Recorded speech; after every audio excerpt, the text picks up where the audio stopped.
At 6 in the morning, I stepped outside in my bathrobe, only to find the HOA president, Veronica Hartwell, swinging a crowbar like some kind of outlaw. She wasn't just inspecting my rainwater barrels. She was destroying them. With each violent swing, plastic shattered, water gushed, and the stench of chemical paint burned my nose. 6 custom barrels, $800 gone in seconds, now leaking a toxic orange river down my driveway. The sound of metal slamming against plastic echoed through the morning silence. Cold water and sticky paint swirled around my bare feet as I watched years of work dissolve in front of me. And then she looked right at me. Crowbar still raised, streaks of paint across her designer jacket, and smiled. "Tell me, what would you do if someone attacked your property at dawn with a crowbar? Drop your wildest HOA nightmare in the comments and let me know where you're watching from. Because this wasn't just vandalism. This was the opening shot in a $15,000 war one. Never saw coming." Veronica's polished image of HOA president hid something darker. Her mortgage was sinking, her business hanging by a thread. She wasn't bullying neighbors for power, she was staging forced sales to survive. That week, our small resistance grew. Tom Kowalski, a builder who knew every property trick in the book, and Elena Rodriguez, who worked in county planning, joined us around Margaret's kitchen table. It didn't take long to connect the dots. We weren't random targets. We were pawns in a coordinated real estate scam. "Classic setup," Tom muttered, his rough hands gripping a tiny porcelain cup. "Create problems. Force desperate solutions. Profit from chaos." Then came my proof. Thursday at 3 a.m., security cameras caught Veronica sneaking across my yard, clutching a jug of bleach like a saboteur. One by one, she poured it into my barrels, tainting weeks of collected water, evidence for the bogus health department complaints she'd filed. But what she muttered on camera froze my blood. "We need him gone before anyone finds out about the development deal. This wasn't about rainwater anymore.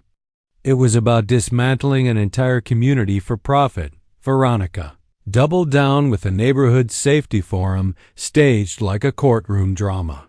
Folding chairs in rows, a projector flashing scary graphics, and even county officials and reporters in attendance. Her presentation? A PowerPoint called "The Hidden Dangers of Unregulated Water Collection." Doctored photos made my barrels look like toxic tanks. Charts and graphs painted me as a biological threat. "The community has a right to protect its investment," she told. Channel 7, voice dripping with fake sincerity. On camera, she looked like a professional leader. I looked like the eccentric troublemaker, and she didn't stop there. Flyers accusing me of water hoarding appeared on every doorstep. My truck tires were slashed in broad daylight. Orange paint, her signature, spelled out "sell and leave" across my mailbox. Then came the big stunt. In the middle of a dinner party, she called 911, claiming toxic fumes from my property. Fire trucks, hazmat crews, police, the whole parade showed up, treating my garden like a disaster zone. The tests? Clean, but the headline screamed, "Water collector sparks emergency response." Luckily, my cameras recorded everything. Veronica's teenage son Kyle caught dumping fish, pouring bleach, even seeding algae to foul my barrels. His uncle Derek fed him instructions through an earpiece. "Make it smell worse, but don't leave fingerprints." They thought they were criminal masterminds. They looked more like amateurs playing a bad TV drama. Meanwhile, Margaret dug deep into county planning records with Elena's insider knowledge. What she found blew the lid off. Willowbrook had a pending commercial development application, but it required 85% homeowner approval or forced buyouts. Veronica's struggling real estate company held exclusive contracts, worth millions if she pushed owners out. "This isn't random," Elena explained, spreading documents across Tom's garage table. She's clearing resistance to secure the payday of her career, but her big safety forum backfired. When neighbors pressed her on science, she dodged with emotional soundbites about kids and property values. Tom crushed her arguments with real engineering. My lab tests proved my water cleaner than city tap. 3 more neighbors approached us afterward with identical harassment stories. This wasn't just me. It was a pattern. Margaret fired her own shot, an ethics complaint to the Colorado Bar Association. Derek, her brother-in-law lawyer, couldn't legally represent the HOA while profiting from forced sales. His legal empire was built on sand. Then Ron, our quiet mailman ally, brought the final piece. He'd been documenting notice deliveries for months. Every single citation landed on high-value properties. Proof that this wasn't enforcement, it was a takeover. Friday night, I stood at my window watching Veronica's crew set up for a massive garden party. A pristine white tent, catering trucks, champagne glasses, all on a natural floodplain. Tomorrow's event wasn't just a party. It was the investor presentation, where she planned to sell our neighborhood's future. What she didn't know was that Margaret had just uncovered something explosive, and it was about to flip the game in our favor. Margaret's discovery hit harder than any weapon Veronica had swung at me. Hidden in the 1943 ranch deed was language so powerful it reshaped the battlefield entirely. I didn't just have the right to collect rainwater. I controlled the entire neighborhood's water destiny. The document granted my land riparian rights to Willow Creek upstream, including authority over its flow and distribution. Buried under decades of bureaucratic dust, it was frontier-era law when water meant survival. My modest 2.3 acres came with legal control of a century-old earthen dam that fed every fountain, pond, and irrigation system in Willowbrook Estates.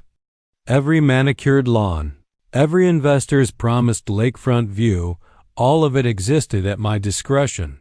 Perpetual easement for irrigation and flood control. Margaret read aloud, her voice reverent as she held the cracked parchment.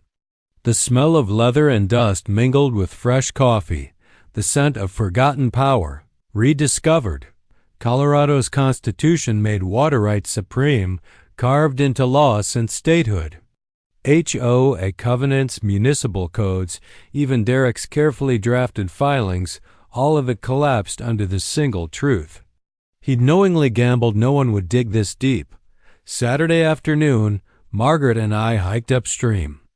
Pine needles crunched beneath our boots, the rush of water growing louder until we reached it. A simple dam, concrete spillway, steel gates green with decades of neglect. I placed my hands on the weathered wheels and felt the deep vibration of 2.8 million gallons pressing against old engineering. It wasn't vengeance I felt, it was obligation. Colorado law required annual pressure relief to prevent catastrophic failure. Neglect could destroy the neighborhood. Maintenance was mandatory. And the timing? Perfect. Clear skies forecast through Sunday. Veronica's grand garden party, scheduled right in the floodplain. The moral clarity struck like lightning. This wasn't destruction. It was education. Respect for established rights versus exploitation for profit. She had tried to weaponize water against me, but her empire floated on the very water I controlled. That evening, Margaret's dining room became our war room. Legal documents, topographic maps, and county records blanketed her grandmother's mahogany table. Tom arrived with engineering surveys and elevation charts. Elena brought county code confirming dam maintenance requirements. Dams need pressure relief every year, I explained, tracing lines on Tom's charts.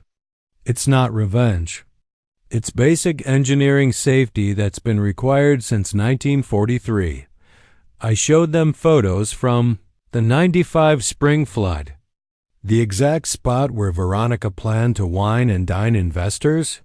Historically underwater. Margaret filed our formal water rights assertion with the county that night. The satisfying thud of the official stamp felt like justice putting on armor. Derek couldn't touch it. Elena suggested notifying vulnerable residents, families with kids, elderly neighbors, framing it as routine maintenance. Courtesy and liability protection in one. The goal wasn't harm. It was maximum impact with zero risk. Meanwhile, Tom's crew prepared the tools: portable pumps, backup generators, comms equipment. The metallic clank of wrenches and gears sounded like an orchestra tuning before the show. Tomorrow, Veronica's empire would meet real water pressure, and the floodgates of justice were about to open. Our safety planning was military precise. Tom charted every basement-level zone that required evacuation. Elena coordinated with county emergency services, who believed this was nothing more than routine infrastructure work. Margaret drafted airtight liability waivers that would shield us from any property damage lawsuits. The timing choreography felt like clockwork perfection. Thursday, 6 a.m., legal notice postings begin. Thursday, 8 a.m., direct neighbor notifications. Friday, 3 p.m., media briefing about water rights demonstration. Saturday, 2:45 p.m., final safety checks. Saturday, 3 p.m., required dam maintenance begins. My internal conflict over possible property damage to innocent neighbors almost derailed the mission until Margaret reminded me of the bigger picture. Temporary inconvenience versus permanent community exploitation. Jake, sometimes you have to crack a few eggs to save the farm. The technical details were engineer perfect.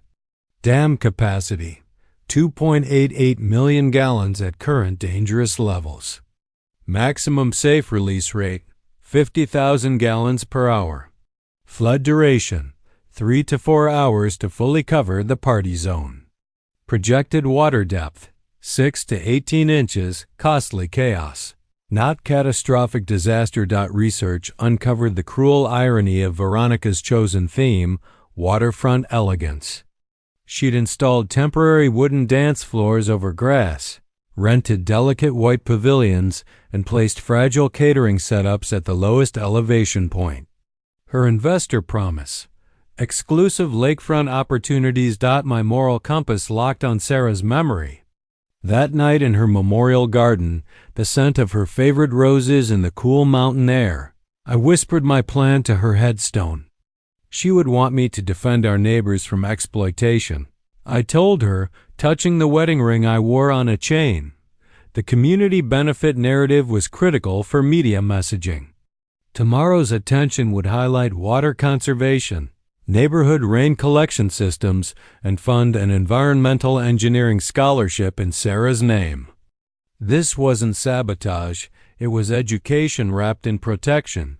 Margaret's coffee filled the air during our late-night sessions, the sound of rustling papers mixing with Tom's quiet explanations about flood management.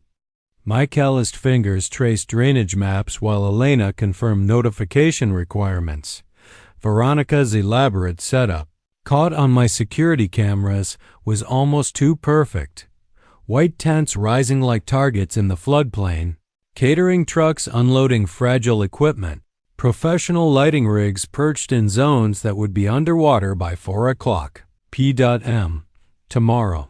She has no idea what's coming downstream, I muttered through binoculars, watching her command final preparations.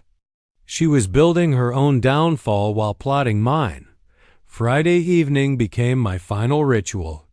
I stood at Sarah's grave as the Rocky Mountains glowed gold and purple in sunset. Pine-scented air carried both peace and weight as I promised her that tomorrow they would finally learn what water truly meant. This wasn't just legal duty. It was protecting everything we built together. The stage was set for a true demonstration of water's power. Veronica's panic began Thursday evening when she saw my dam maintenance notice pinned at the community center. That crisp county letterhead might as well have been a death sentence for her investor showcase. By Friday morning, she'd called an emergency HOA meeting, desperation dripping from every word as her empire cracked beneath her. Derek scrambled for injunctions, cologne mixing with the sour scent of panic sweat as he begged every judge he could reach. But Colorado courts don't grant restraining orders against constitutionally protected water rights, a fact his expensive law degree had never taught him. At 6 a.m. Friday, Derek slapped me with an emergency cease and desist. It looked official, printed on heavy stock, but had the legal weight of a grocery store coupon. No judge would stop mandated maintenance after 72-hour notice to residents. "This is willful property destruction," Derek barked, his voice breaking like a teenager asking someone to prom. "Proceed, and we'll file criminal charges for premeditated flooding, terrorism." The bribery came that afternoon. Veronica herself showed up at my door, checkbook in hand, desperation radiating from her. Her makeup smeared, her designer blazer wrinkled, her hands trembling as she offered $25,000 cash to delay dam work 1 week. "Withdraw the HOA violations, cancel the foreclosure. I'll even issue a public apology," she babbled, her floral perfume failing to mask the metallic tang of fear. My cameras captured everything, her nervous confession proving that every prior action against me was fabricated harassment. Her campaign escalated into hysteria. MASS emails warning residents of domestic terrorism disguised as maintenance. Social media posts branding me a bitter veteran bent on revenge. She even urged neighbors to call police about premeditated destruction while her own son was caught on my cameras trying to sabotage the dam. Thursday night, Kyle and 2 friends attacked the release gates with bolt cutters and spray paint, their tools grinding against steel in the mountain night. That act alone cemented felony charges for trespassing, vandalism, and tampering with critical infrastructure. Deputies arrived within minutes. Derek's frantic push to drop charges only exposed deeper corruption in their family's rotten core. The boys hadn't grasped the danger, Derek pleaded with officers, while my security footage revealed Kyle receiving step-by-step instructions through his earpiece radio. 3 generations of Hartwell seemed to carry the same criminal instinct. Friday's media stunt collapsed spectacularly. Veronica staged her own press conference, painting me as an unstable veteran waging environmental terrorism against innocent neighbors. But local reporters had already researched Colorado water law after my Thursday briefing. Her emotional outbursts couldn't outweigh constitutional authority and engineering necessity. Meanwhile, I held steady public composure as final preparations moved forward with military precision. Tom's crew quietly staged equipment near the dam Friday morning, their professional order standing in sharp contrast to Veronica's frantic chaos. The county dam inspector arrived for his scheduled visit, confirming immediate maintenance was legally required for safety. The irony was perfect. Inspector Martinez issued an official order demanding weekend water release due to rising pressure from spring snowmelt. Neglecting dam upkeep is criminal negligence, he told reporters. Mr. Thornfield isn't choosing to flood anything. He's legally bound to prevent failure. Elena's emergency coordination was flawless. County officials viewed this as standard infrastructure work because that's exactly what it was. Emergency personnel received full briefings on timing and safety without mention of parties or real estate schemes. Professional water management demanded professional emergency response.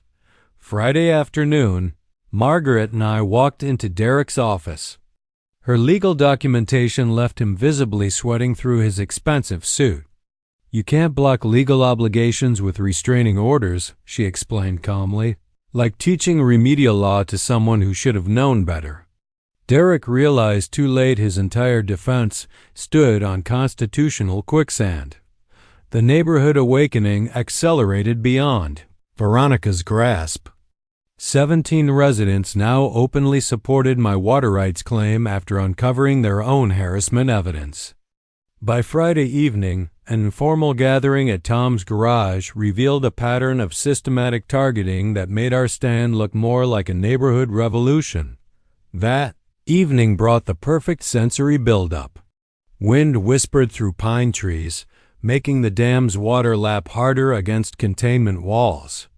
The clean scent of mountain snowmelt mixed with the sight of Veronica's frantic party setup across the floodplain. My hands stayed steady on the dam controls during final inspection while her bright spotlights lit tomorrow's disaster zone. Margaret filed comprehensive paperwork with every authority, covering insurance companies, law enforcement, and regulatory offices. Every liability concern had been addressed with professional precision. By 11 p.m., I watched Veronica's crew installing the last white tents in the direct flood path. Their glaring work lights created a surreal theater of coming justice. Forecasts promised clear skies for Saturday's water education seminar. Tomorrow's lesson would leave no one forgetting. Saturday morning broke with crystal skies and sharp mountain air that made anything seem possible. I rose at dawn for one final dam check, feeling the heavy vibration of 2.8 million gallons straining against century-old walls. Water levels had peaked overnight. Delaying maintenance risked catastrophic collapse. Tom's crew arrived at 8 a.m. with gleaming, professional gear that shone like surgical instruments under the morning sun. Margaret delivered the final stack of legal filings, thick manila folders brimming with constitutional authority no HOA lawyer could touch. The mountain breeze carried the scent of pine needles and approaching justice. From my kitchen window, Veronica's last-minute arrangements looked like poetry and irony. By 9 a.m., caterers unloaded $15,000 worth of delicate setups, white silk tents rising squarely over the seasonal flood route, expensive sound systems parked at the lowest point. The first casualties of water education were already in place. Everything must be perfect, Veronica called, her voice carrying as she directed crystal stemware and linen tables. Her designer heels clicked on temporary wooden flooring destined to float by 4 o'clock p.m. At 10 o'clock. Environmental reporter Sarah Sophia arrived for our scheduled interview. Her crew set up cameras on high ground, perfectly framing both the dam operations and Veronica's lavish party. The metallic shudder of professional cameras sounded like justice, documenting itself. Elena executed the final resident safety measures with military precision. Families with children were relocated to the shopping center for precautionary activities. Elderly neighbors were moved to the community center for preparedness demonstrations. Tom stationed volunteers at observation points with radios linking every position. Margaret's legal filings were bulletproof, final. Papers filed with the county confirmed liability. Protections undocumented. Mandatory dam work. The sheriff's department acknowledged legitimate operations. Flow meters installed overnight would track every gallon released for legal records. Backup shutoffs tested perfectly at dawn. Medical staff waited at the community center, though flood depth would barely reach an adult's knees. The timing was poetic. Veronica's investor pitch was scheduled from 4 o'clock to 5 p.m., promising waterfront development. My dam maintenance window ran 3 o'clock to 6 p.m., ensuring maximum overlap. The perfect stage for a real-time lesson on who controlled Willowbrook's water. At 1 p.m., Derek tried one last desperate move, an emergency court order. It was completely fabricated. No judge was available Saturday, and legitimate courts never block constitutional water rights. His fancy degree had skipped the chapter on real versus imagined authority. By mid-afternoon, community momentum was undeniable. Neighbors gathered at observation points, some supportive, some anxious, all about to be educated. Local environmental groups documented the historic enforcement of prior appropriation as 0 hour approached. The sensory details sharpened into almost surreal clarity. A string quartet tuned their instruments in the pavilion below, haunting notes destined to be swallowed by rushing water. Aromas of expensive catering mixed with crisp mountain air as champagne glasses were set in flawless rows across the flood zone.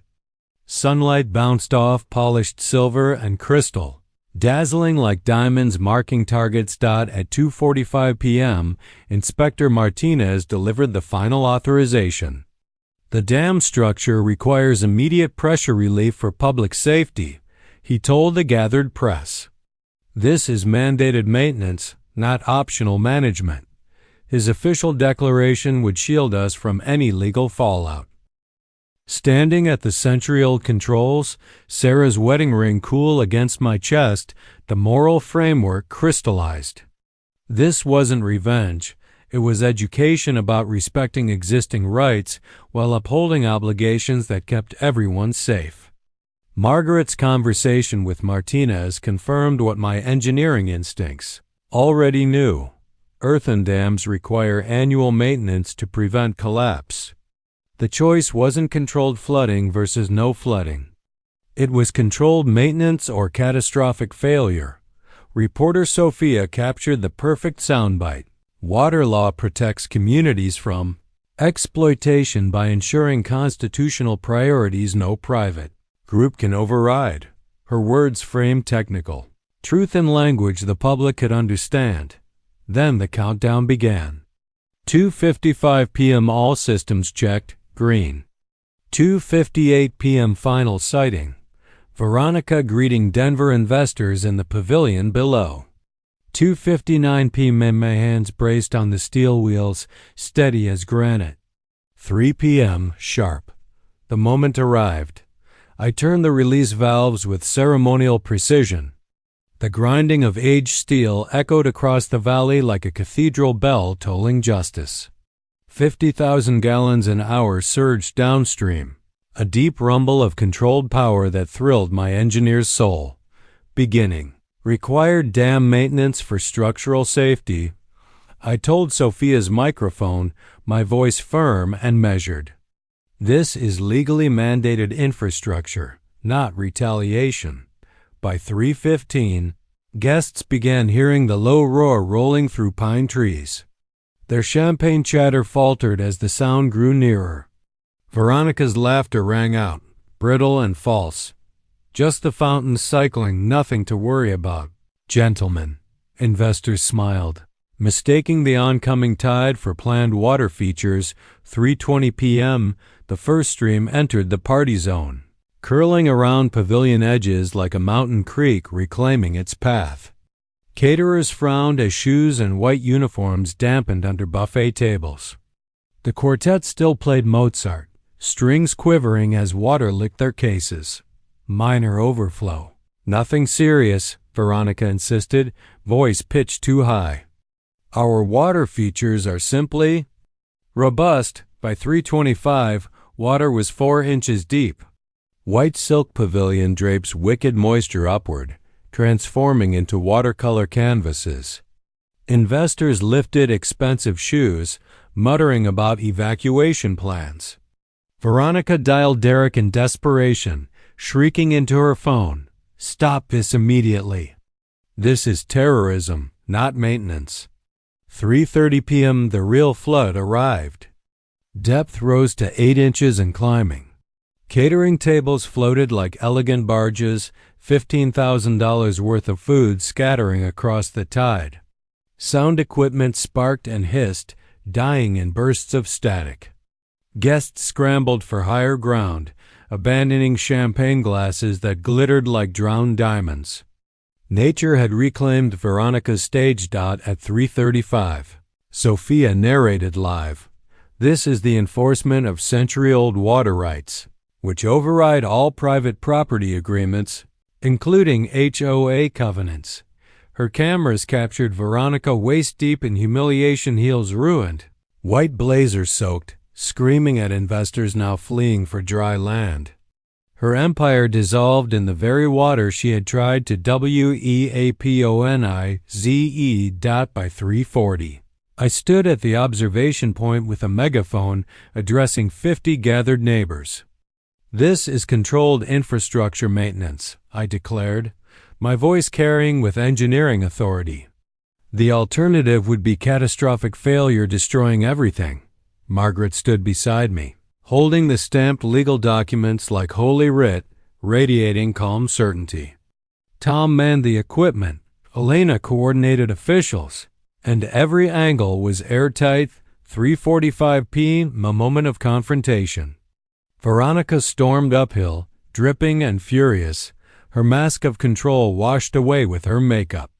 Derek followed, clutching forged papers that flapped uselessly in the wind-perfect symbols of corrupt authority meeting constitutional. Bedrock. Live cameras caught it all. HOA president against the rightful holder of neighborhood water rights, with 50 witnesses and documents proving the truth.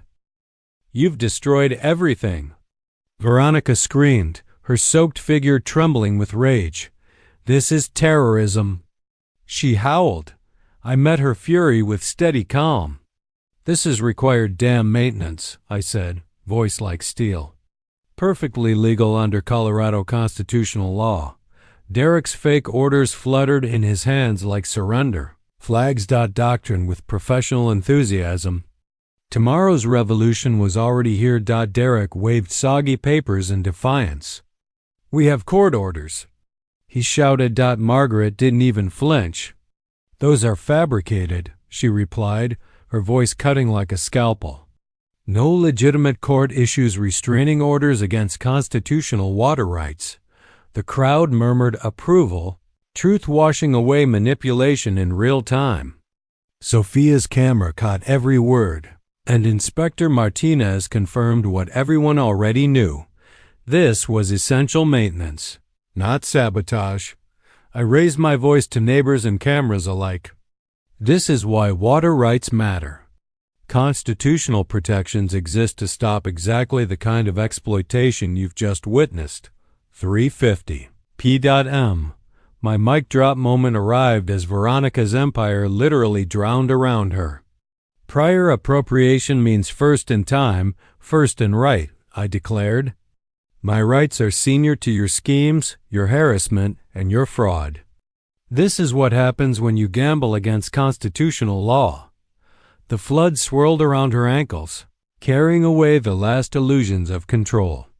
By 6 p.m., the waters receded, leaving behind soggy pavilions, ruined catering, and the collapse of her development dream. Investors trudged to rental cars, leather shoes squelching, vowing never to return. The aftermath exceeded even my boldest hopes. Derek was disbarred within months for ethics violations. Kyle's vandalism earned him community service maintaining the very dam he'd tried to destroy. Veronica lost her real estate license permanently, branded for neighbor harassment and fraudulent threats. Margaret's airtight documentation left us untouchable. County officials praised our foresight. Insurance companies paid damages without question. What they called flooding, the law called maintenance. The community transformed. Within 2 weeks, 17 neighbors filed harassment complaints, shattering the HOA's grip. Tom became president, Elena secretary, and Margaret launched the Willowbrook Constitutional Rights Clinic from her dining room. Our case became a model for property rights defense. Studied by lawyers in 3 states, Sarah's memory became an institution. Colorado State partnered with us to create the Sarah Thornfield Water Rights Education Center, where engineering students now learn constitutional law through real-world practice. The scholarship fund has already launched 5 defenders of community water rights. 6 months later, Veronica knocked on my door bankrupt, humbled, and working at a garden center. Her voice was fragile. "You saved me from becoming a monster. Thank you for stopping me before I destroyed more lives. Even enemies, it seemed, could find redemption through truth." The ripple effects spread nationwide. communities everywhere began auditing their rights. Legislatures cited our case in hearings. 5 states passed laws barring HOAs from interfering with constitutional rights. And me? My garden now yields over 400 pounds of vegetables every month for the local food bank Sarah's dream of feeding families realized in abundance. Each tomato, each pepper, is proof that defending individual rights strengthens the whole community. The dam's maintenance has become a community celebration. Children visit on field trips, learning how water cycles and constitutional law safeguard freedom. The floodplain itself has become an outdoor classroom where democracy demonstrates its quiet, enduring power. But this isn't just my story. Across America, ordinary people are facing their own battles against petty tyrants drunk on imaginary authority. Next week, I'll share Maria's story how she used adverse possession law to reclaim her stolen driveway from an HOA that thought theft was legal. Spoiler: constitutional law still has sharp surprises for bullies who don't do their homework. Tonight, standing in Sarah's memorial garden, watching stars spill over the Rockies, I feel her presence in every growing thing. We protected our community, honored the Constitution, and built institutions for generations yet to come. Water always finds its level. So does justice. Sometimes, both arrive with unstoppable force washing away corruption, nourishing new growth. So, what's your wildest HOA nightmare? Drop it in the comments below. Your story just might be featured in an upcoming episode. And don't forget, smash that like button, hit subscribe, and join Listen HOA Stories, where knowledge is power, and power flows to those brave enough to use it.